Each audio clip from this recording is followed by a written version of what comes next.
Ouch. Ow, ow, ow, ow, ow. I hit my ankle right there. Hey, we're live. Welcome. Welcome to you all for a Tuesday. I always remember Tuesdays because that's the day of Curse of Oak Island, one of those goofy TV shows, one of the few things that I watch on TV. And it's so bad, but I watch it every Tuesday. So let's see. Tonight, I'm going to watch the Democratic debate for the Curse of Oak Island. Last week, when they had their little to-do, reruns of Seinfeld outdrew them on TV. What a waste. But anyway, today we're going to talk about endothelial function. I'm like, what? What do you mean? We're going to talk about what that means, and we're going to talk about a way to make it better.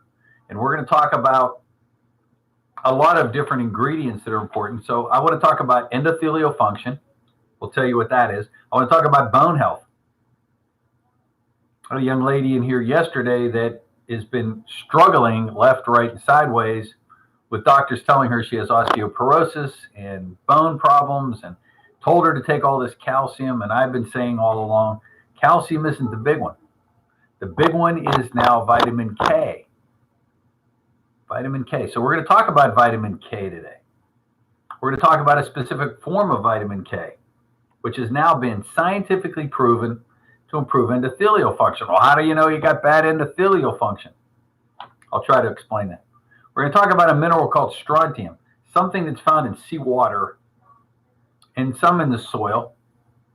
Not a whole bunch, but we need strontium as another mobilizer of calcium in the body. And let me ask you a question. Are you taking vitamin D? I am. Are you?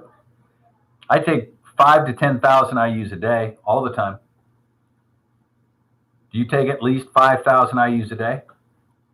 We're going to simplify things because I think we can actually take your vitamin D dose and combine it with some other good stuff that can make it work even better.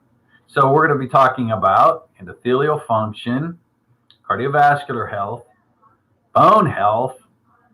How about if we throw in immune system support as well? So we'll put this all together in one little topic and try in the first couple minutes here to make some sense of this. If you want more information on anything you hear ever on this YouTube Live, by all means, call us at the office at 678-228-8900, 678-228-8900. That's the number directly here to the office where I work in Peachtree City, Georgia. For those of you that don't know me, go to our website, thenutritionshop.net. My name is Len Branswitz, and I am the doctor here at the office. And you can join in here and become part of our team just by going to our website, thenutritionshop.net. Find out all the information you need. The function of the endothelium. So if I say you have endothelial dysfunction, we got to make sure we understand what the endothelial system is. Endothelium, ENDOTHELIUM. You got it, I got it, we all got it. It's a layer of tissue in your circulatory system that protects our body from various toxic substances. It regulates the blood clotting mechanism. It controls the fluid in your system. It controls your electrolytes, your mineral status, and numerous other substances that pass back and forth between the blood system and the tissue. So you've got this amazing network of arteries and veins going through your body, made of endothelial tissue. That endothelial tissue is semi-permeable. It will allow things to cross through it. It's a very thin membrane that lines the inside of the heart and all your blood vessels.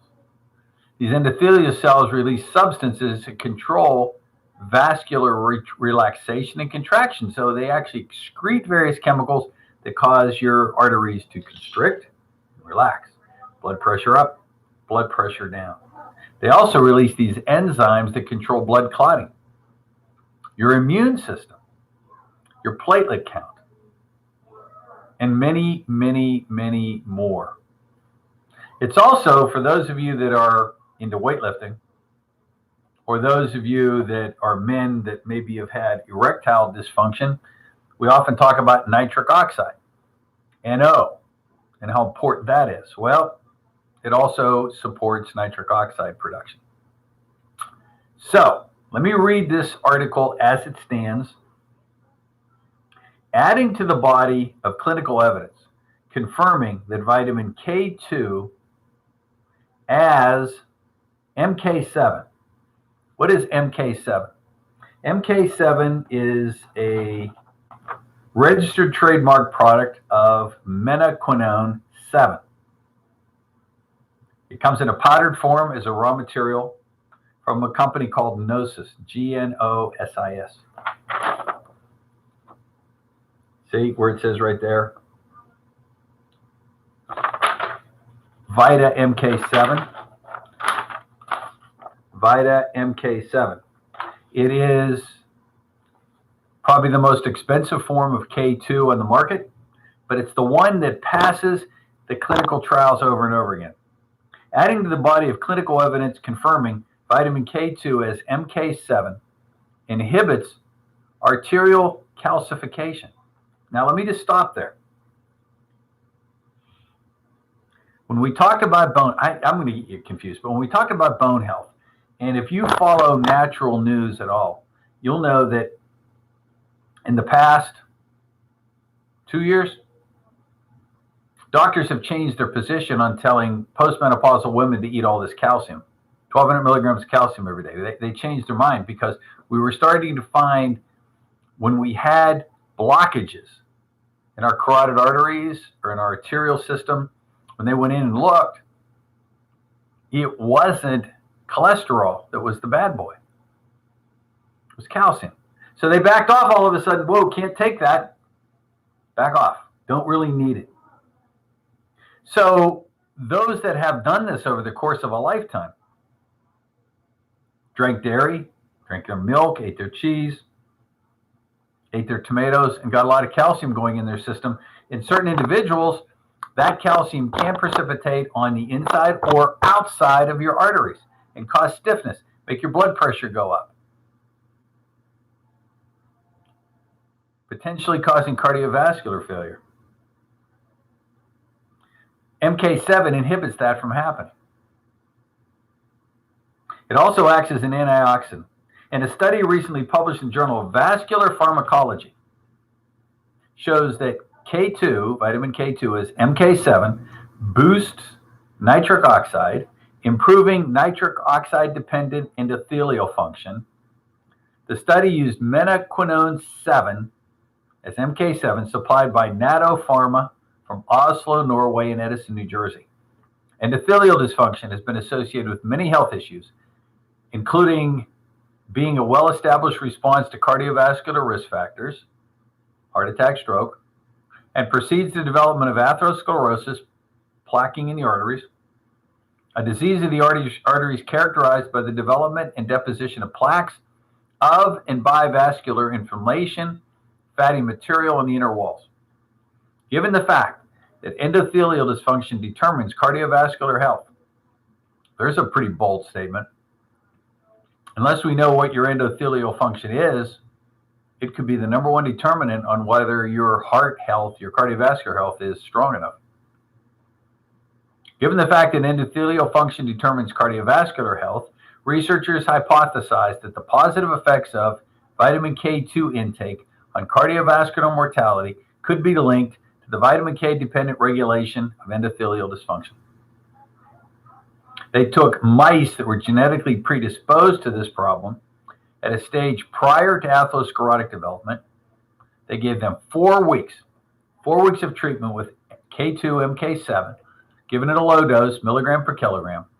It improved acetylcholine and flow-induced endothelial-dependent vasodilation in the aorta and in the femoral artery.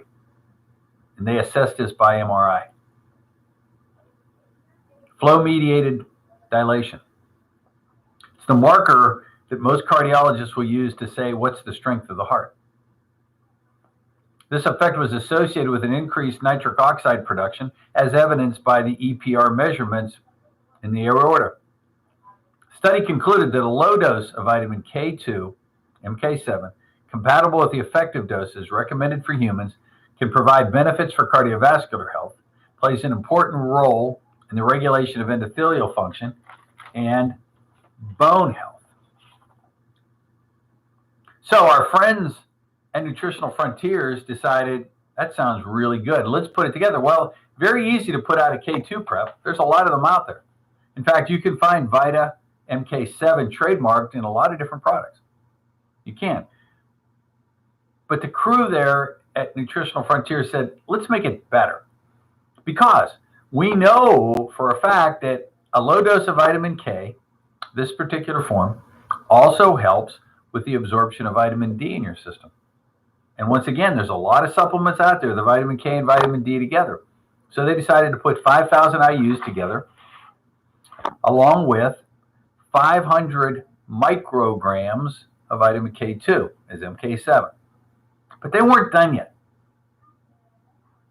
They wanted something that supported osteoclasts in the body, because if we're going to make this work and not only improve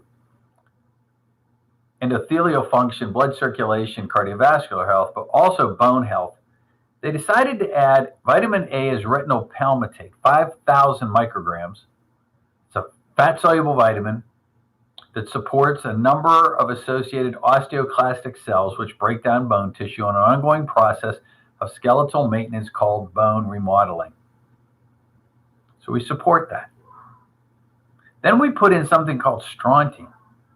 Strontium, a mineral found in seawater and soil. In your diet, you get it mainly from seafood, but you can also get a small amount from whole milk, wheat bran, meat, poultry, root vegetables. Strontium is similar to calcium. It seems to play a role in how your body makes new bone. Well, it slows the breakdown of old bone. This means it affects how strong your bones are. In animal models, strontium slowed bone breakdown or reabsorption and increased new bone formation.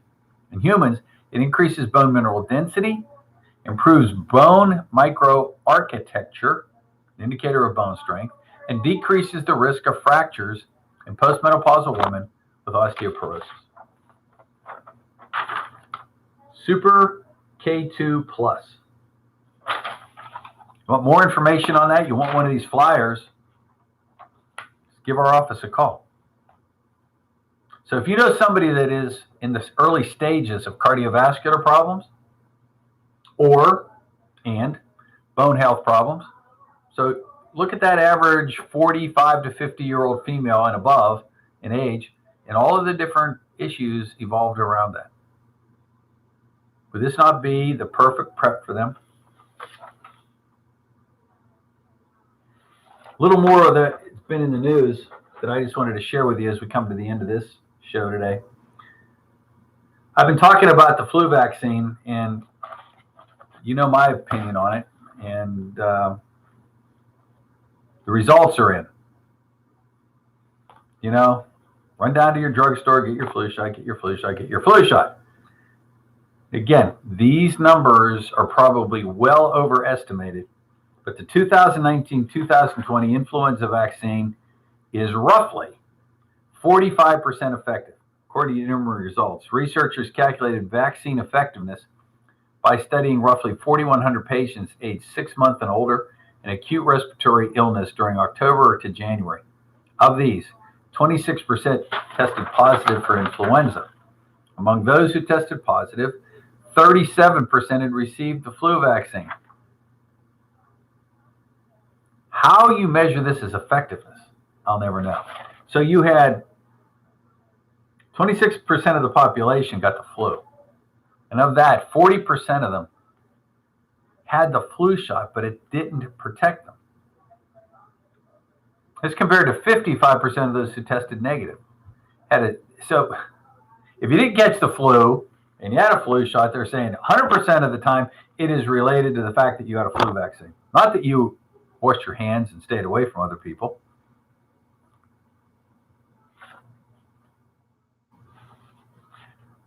Following this is an article that says high vaccine coverage may obscure vulnerabilities.